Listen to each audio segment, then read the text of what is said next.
Good morning, everybody. This is Tara Mangum. I have the opportunity today to introduce Dr. Michelle Yoon. She is one of our PGY5s and will be graduating in June of this year. Sorry, Michelle, I'm not backing you up a year, I promise. She received her BA from University of Chicago and then went on to do medical school at Cornell, I can speak.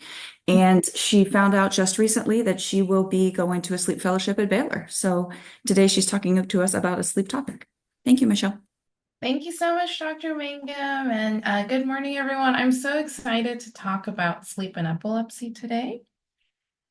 Um, and then my mentor for this talk, and also a really important mentor for me during residency, is Dr. Bobby Hopkins, who's a child neurologist here and also a sleep specialist. And I'm just so thankful I got to meet her during residency because she's really been inspirational for me and also kind of inspired me to pursue sleep. And so I cannot thank her enough. No disclosures for today's talk. And then for our educational objectives, the three main ones are reviewing sleep-related epilepsy syndromes, evaluating sleep disorders in patients with epilepsy, and also reviewing anti-seizure medications and its relationship to sleep. So to start, our first topic is sleep-related epilepsy syndromes. Sleep is associated with activation of interictal epileptiform discharges, especially during the slow wave sleep N3 non-REM period, and actually it's decreased in REM sleep. When discharges are present during the REM sleep period, it might be actually better for localization. In non-REM sleep, there may be a larger area of distribution of discharges. Interestingly, even though the discharges are more common in N3 of non-REM sleep, seizures are more common during N1 or N2 non-REM sleep. Most epilepsies occur during wakefulness and sleep, so they're diurnal, but some are really strongly associated with sleep. Extratemporal epilepsies are often or sometimes only nocturnal, and this is especially true for frontal lobe seizures. About 33% of focal seizures arise in sleep, and they actually may spread and present more like general tonic-clonic seizures in sleep.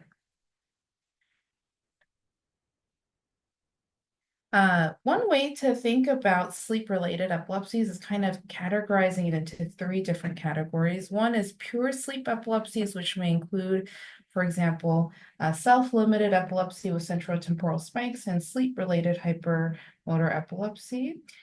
In this category, seizures occur either exclusive or predominantly during sleep. And even though it says pure sleep epilepsy, actually some of these patients may end up having sleep during wakefulness after diagnosis.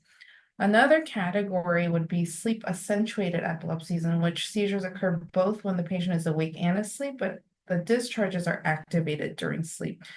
One such condition may be Landau-Kleffner, Lennox-Gastaut, or epileptic encephalopathies.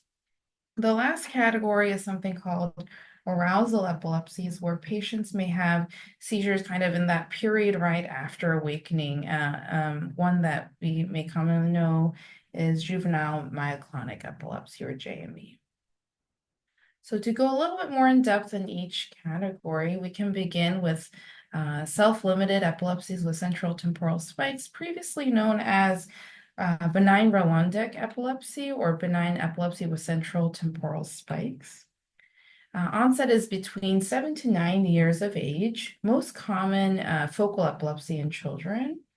Most patients have seizures at night, and the epileptiform discharges are especially seen during non-REM sleep. The most common presentation, it kind of starts as a focal motor symptom, such as hemifacial clonic twitching, which then spreads and it can present as like a focal hemitonic clonic seizure. And as the name suggests, they're on EEG. You see central temporal spikes on EEG. So this is, for example, EEG where you can see kind of those central temporal spikes in the highlighted regions. Another epilepsy is self-limited epilepsy with autonomic seizures or SELAS. It's previously also known as early onset benign childhood epilepsy, occipital epilepsy, or Peniotopoulos syndrome. These affect younger patients and those younger than 5 years of age, and they may have nocturnal seizures. One thing about these seizures are they're a bit longer, greater than 5 minutes, and they may have visual symptoms. But something that kind of is distinct about them is they may have pretty prominent autonomic symptoms, such as vomiting or pallor or coughing, hypersalivation. And the EEG may show occipital spikes as well. Another topic is sleep-related hypermotor epilepsy, which is another condition in which patients may have nocturnal seizures up to multiple per night. It affects non-REM sleep. Etiology can include genetic etiology such as autosomal dominant nocturnal frontal lobe epilepsy or structural things such as focal cortical dysplasia. Most seizures start in the extrafrontal regions of the brain, and as the name suggests, these seizures are characterized by hypermotor activity. And actually, the EEG may be a little difficult to interpret because of all that motor activity and muscle artifact. Usually the seizures are more brief, like less than 2 minutes. There is an abrupt beginning and end to the seizures, which is stereotyped, and it does affect a little bit older patients, like about 14 years of age. Patients typically have normal development. I do want to note that sometimes it can be a little difficult to differentiate between like confusional arousals or parasomnias because some patients may have these brief episodes, like 5 to 10 seconds, where they suddenly get up from sleep and there may be associated stereotyped movements. Some people may appear on their face to be very fearful. Some patients may even have nocturnal wandering. If you suspect this diagnosis, it may actually be more helpful to get a long-term EEG or polysomnogram with a video EEG because routine EEG may be lower yield and actually may be normal in about half the patients. And then moving on to sleep accentuated epilepsy, we have to start off with two categories of DSWAS or ESWAS, where you have near continuous spike and wave activity during sleep. And seizures may also occur during sleep. The key difference between these two are that DSWAS, which stands for developmental and epileptic encephalopathy with spike and wave activation in sleep, affects patients who previously have disorders of development, while ESWAS, which stands for epileptic encephalopathy with spike and wave activation in sleep, affects patients with normal development prior to diagnosis. In the category of ESWAS is Landau-Kleffner syndrome, which you may have heard of because it really affects language regression. The age of patients that are affected are about 3 to 6 years old, and so that's important because it's a little older than patients who may have autism diagnosis. Initially, it may appear that patients act as if they can't hear, and then this progresses to more of an expressive language disorder. There are bilateral central temporal spikes and sharp waves that affect both sides. And in sleep, there's an almost continuous epileptiform discharge. And it seems to start in the dominant temporal lobe, which is the language area. And then continuing on here, there's also epileptic encephalopathy with continuous spike and waves during sleep. Seizures occur during sleep. There's status on EEG, and then severe developmental regression in at least 2 areas of development. The onset is between 2 to 4 years of age. This is an example of ESAs during awake period. You can see kind of the left hemispheric predominant discharges.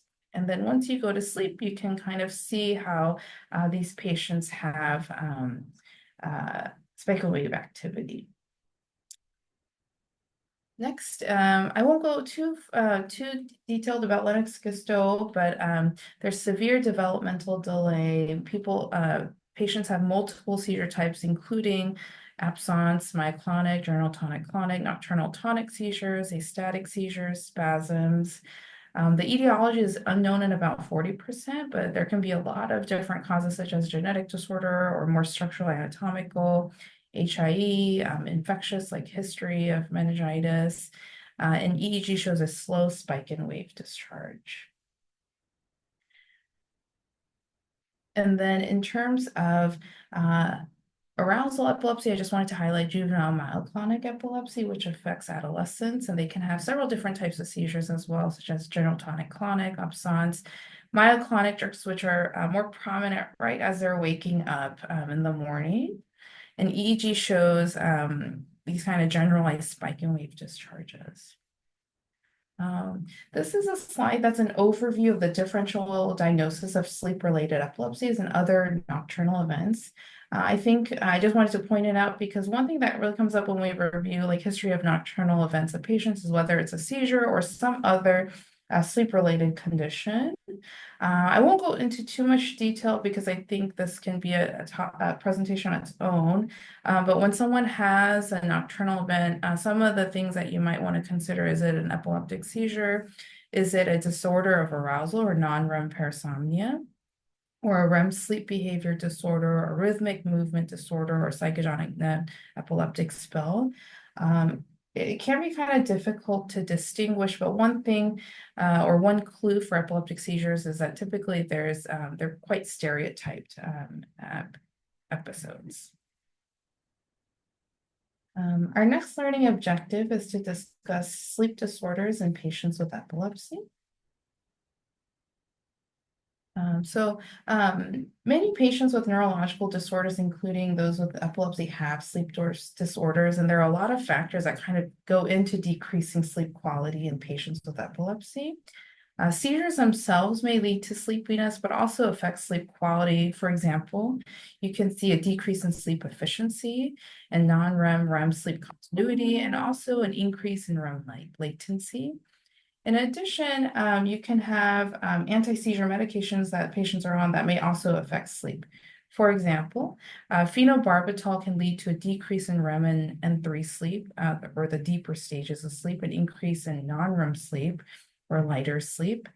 Many patients with epilepsy also have sleep disorders such as daytime sleepiness, sleep disordered breathing such as OSA, and depending on the paper, you can see like between 20 and 71% of patients may have OSA, which we'll talk a little bit more about in a little bit.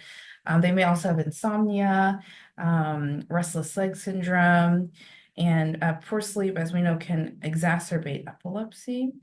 One thing that I do want to talk about is like the treatment of any underlying sleep disorders is really important because seizures can be better controlled. For example, CPAP or treatment of OSA decreases epileptiform discharges and seizures, and more than half of patients have more than 50% decrease in seizure frequency with appropriate CPAP treatment, for example. And so to talk a little bit more about obstructive sleep apnea, OSA is when there's an upper airway collapse leading to apnea and hypopneas, and these then in turn lead to these arousals in sleep. Epilepsy has been associated with both obstructive sleep apnea and central apneas. There's several thoughts to this, and seizures, for example, may lead to abnormal firing of the nerves that innervate the airway muscles. Or, for example, insular seizures may cause this kind of apnea or choking sensation in patients. Another concern that's been raised is that patients on multiple anti-seizure medications can potentially have weight gain, which may worsen any underlying OSA. And then, of course, there are some medications that are more sedating, like clobazam or benzodiazepines, which may also worsen OSA as well. This is a figure from a paper by Goya et al. On obstructive sleep apnea and the kind of the relationship with epilepsy. It's thought, for example, like sleep deprivation and hypoxemic neuronal injury from the OSA can lead to neuronal inflammation, which leads to neuronal excitability. And also kind of this relationship where in epilepsy, you have abnormal neuronal firing, leading to central apnea and a decrease in airway muscle tone as well. Another topic that I wanted to touch on was SUDEP, or sudden unexpected death in epilepsy. In the The cause is kind of unclear, but there are several theories. For example, postictal central apneas with generalized EEG suppression. It's said that about 40 to 60% of SUDEP is sleep-related. It affects patients with epilepsy who are otherwise healthy. Affects patients who are between 15 to 40 years, and there are several risk factors that may increase the risk. For example, being male, duration of seizures, refractory epilepsy, being on multiple seizure medications, and developmental delay, poor adherence to medication. This is a paper that was published in 2018 by a group in Mayo. It was a pilot study that prospectively recruited about 49 adult patients with focal, generalized, or unclassified epilepsy syndromes. What they did was they took a portable oximetry to calculate the oxyhemoglobin desaturation index, or the ODI, by taking the number of automatically detected 4% or greater desaturation events divided by hours of recording time. They also calculated the SUDEP risk inventory to quantify SUDEP risk based on several factors such as frequency of general tonic-clonic seizures, monthly seizure frequency, number of seizure medication drugs, duration of epilepsy, and intellectual disability. And what they found was that there's a higher frequency of OSA in patients with refractory epilepsy. And they also found that higher SUDEP scores were associated with higher ODI values. So the possible association between OSA and also SUDEP. The authors of the article also discussed that it's possible that obstructive sleep apnea may worsen the proposed causes of SUDEP. For example, one of the main theories behind SUDEP is that there's a contribution of cardiac arrhythmia, and obstructive sleep apnea may worsen cardiac arrhythmias. Aside from this, another proposed cause of SUDEP is respiratory issues, which may be worsened by obstructive sleep apnea, as patients with obstructive sleep apnea have chronic hypercapnia, and these higher levels of carbon dioxide are associated with decreased ventilatory response, especially at night. And then, of course, with obstructive sleep apnea, you can have worsening of seizures, which also increase the risk of SUDEP. This is another article or study done by a group at Cleveland Clinic that showed that patients with moderate or severe obstructive sleep apnea also have higher risk of SUDEP. I also wanted to talk a little bit about VNS and sleep as well. This was just published last year, and this was the first systematic review that looked at the quality of sleep and sleep apnea among patients with drug-resistant epilepsy before and after VNS implantation, and they included 12 articles. They came to the conclusion that overall, it was a bit unclear how VNS affected the actual sleep quality, such as sleepiness or how much time was spent, for example, in each stage of sleep. But they did note that kind of more consistent evidence shows that sleep apnea severity does worsen after VNS implantation. The article did mention that treatment for OSA after implantation had, quote, modest results, with about half of the pediatric patients treated with positive airway pressure having significant decreased AHI, or the apnea-hypopnea index.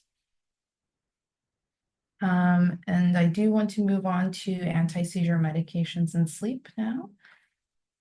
So this is an article of literature reviewing the effects of anti-seizure medications on sleep in patients with epilepsy. As we may know, like anti-seizure medications may be helpful, but in some cases harmful for sleep. As we discussed already before, many patients with epilepsy struggle with sleep, such as daytime sleepiness or poor sleep quality. This is made a little bit more complicated also by all the seizure medications that patients may be on as well. And so this article is a literature review of the effects of anti-seizure medications on sleep architecture, reviewing about 25 anti-seizure medications. So I just wanted to review 2 figures from this paper. This one is on anti-seizure medications and daytime sleepiness. in adult patients. And the ASMs that are highlighted in blue are the ones that were included. Specifically, it was looking at data in a released by the FDA. And so, for example, the dark blue or the navy is kind of the high incidence of daytime sleepiness in patients who are taking, for example, cannabidiol, clonazepam, Keppra, oxcarbazepine, valproic acid.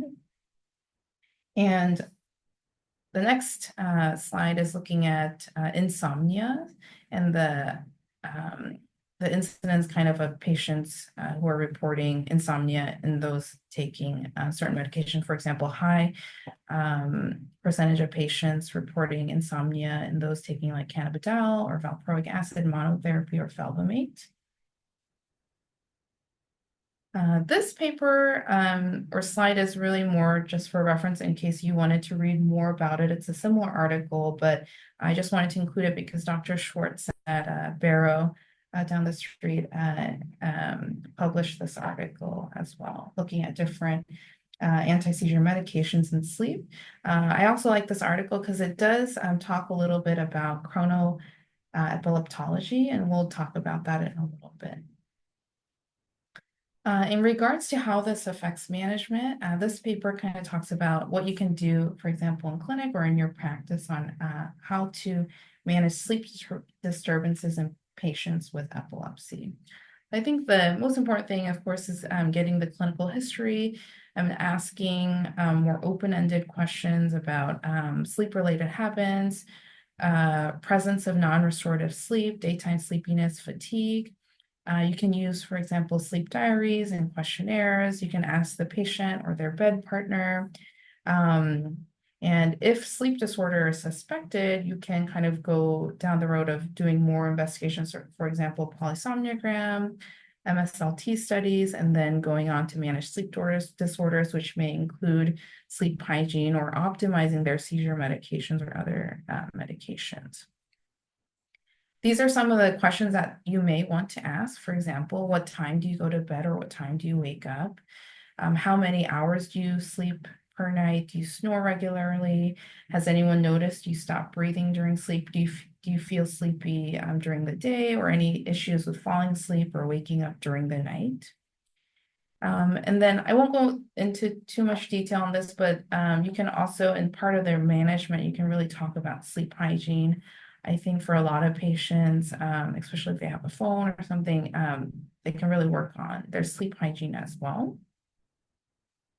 And in terms of management of patients with epilepsy and excessive daytime sleepiness, some of the things you can do, again, is talk about sleep hygiene, then rule out any nocturnal sleep fragmentation, like, for example, getting a video polysomnogram or managing sleep disorders. The other thing is you can also optimize existing drugs. For example, with your seizure medications, maybe you can try moving your more sedating medications, the highest dose to bedtime, things like that. And then for patients with epilepsy and insomnia, a kind of a similar kind of route of management as well. And then the last section that I do want to discuss is a little bit more about additional research in sleep and epilepsy. This was an exciting study that was published in 2016 looking at epileptiform discharges detected by RNS and circadian rhythm of epileptiform activity. And so prior to this study, the authors note that studies that were investigating circadian patterns of epileptiform activity and seizures were limited by, for example, the epilepsy monitoring unit admissions or seizure diary reports that tend to be a little bit more subjective. This study looked at patterns using a more long-term ambulatory recording on RNS. They did a retrospective study of RNS data over a continuous 84-day period, and they analyzed data for adults with medically intractable focal epilepsy. They looked at three things: detections of epileptiform activity, long episode, which are average about 28 seconds of these detection of epileptiform activity, and then long episodes that represented electrographic seizures. And they found that epileptiform activity as detected by the RNS showed a very strong circadian rhythm. I want to talk a little bit more about that.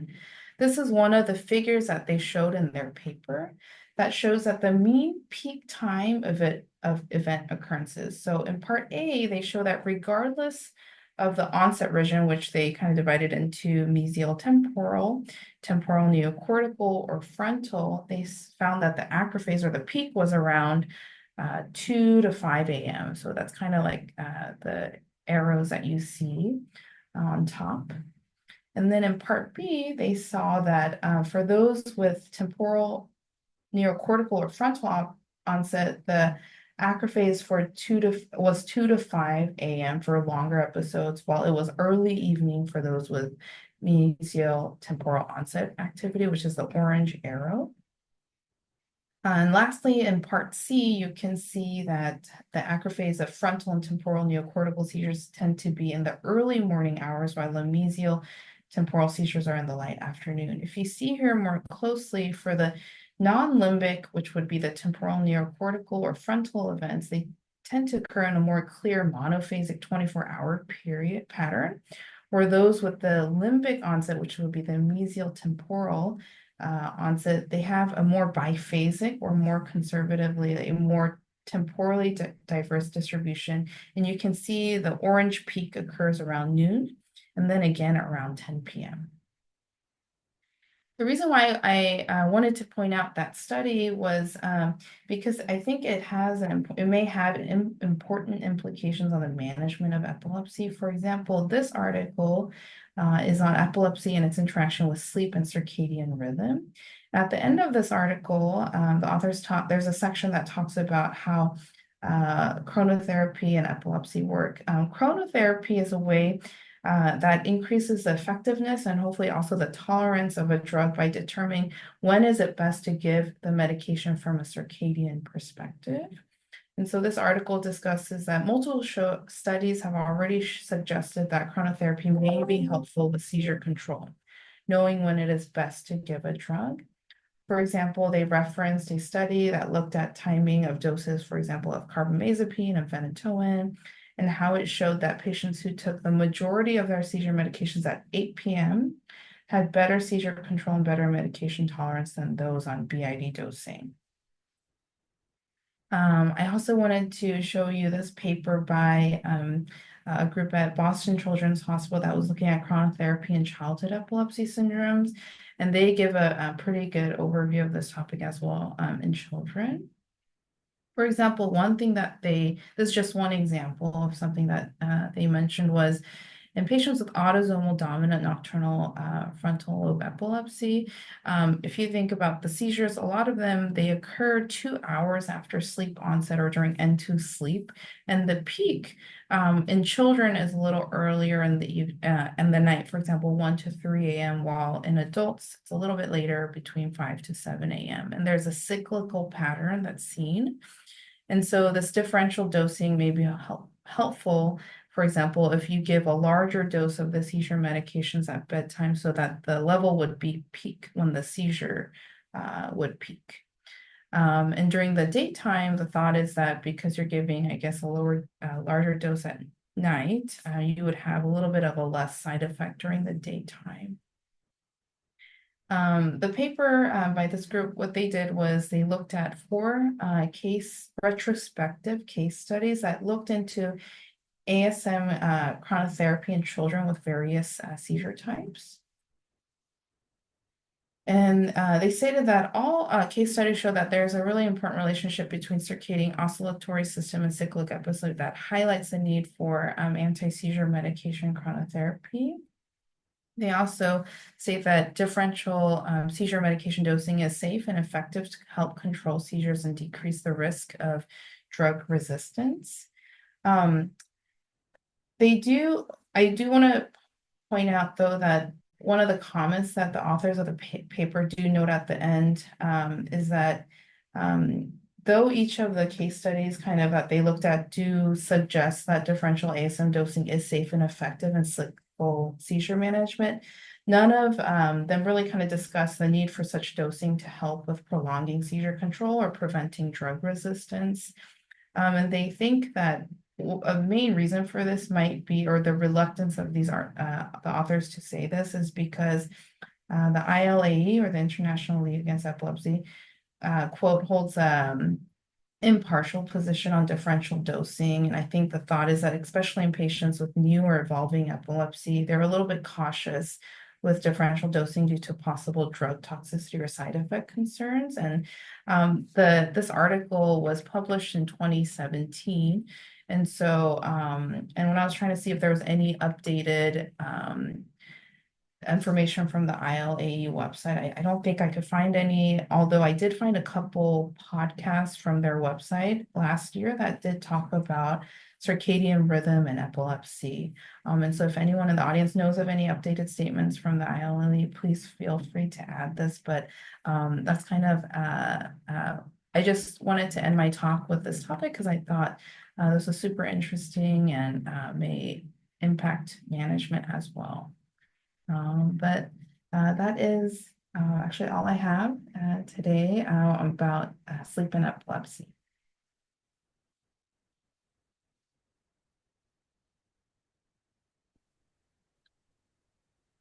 Excellent job, Michelle. I thought that was great. Thank you, Dr. Hopkins.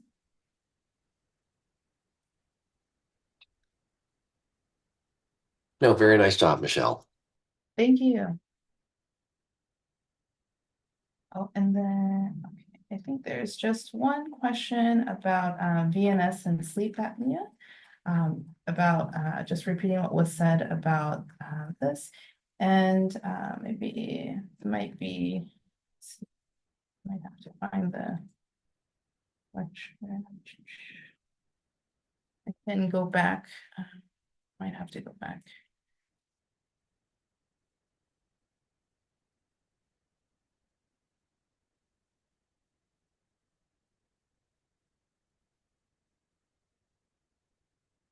It was the VNS, and sorry, I can't. Oh yes, here it is. Yeah, so what I was trying to talk about was the data between VNS and sleep. It's a little bit varied in this paper, but one thing that they did consistently find in these studies was that after VNS implantation, the obstructive sleep apnea gets worse. And I would just add that one of the things that we can do during the sleep study is what we do. We ask the parent to tape their magnet over the generator to turn off the VNS stimulation for 1 or 2 hours, just to see if we can see a change in the degree of sleep quality or sleep apnea related to vagus nerve stimulation. So it's a way to sort of allow us to look at different physiologic parameters at the time when it's on versus off and decide whether or not that VNS is causing sleep fragmentation or sleep apnea. Thank you, Dr. Hopkins. From the epileptologist perspective, we typically recommend getting a sleep study done before getting VNS implantation because, as Michelle has noted, it's common to have aggravation of existing sleep apnea when you use VNS. It would be unexpected that someone who otherwise has a completely healthy airway will de novo develop sleep apnea with VNS therapy. As everyone knows, with left vagus nerve stimulation, you get ipsilateral tonic adduction of the ipsilateral vocal cord. So that can worsen existing sleep apnea. If patients are having sleep apnea aggravation with VNS therapy with the latest VNS generator, we can program it to have different settings when you're asleep than when you're awake, and so we'll commonly decrease either the pulse width or the signal frequency at nighttime, which often will mitigate any sleep apnea aggravation.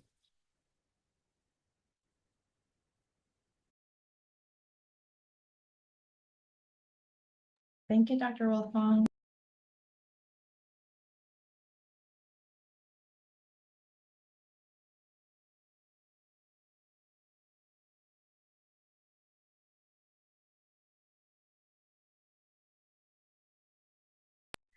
I think if we don't have any other questions, I think that's all I had for today.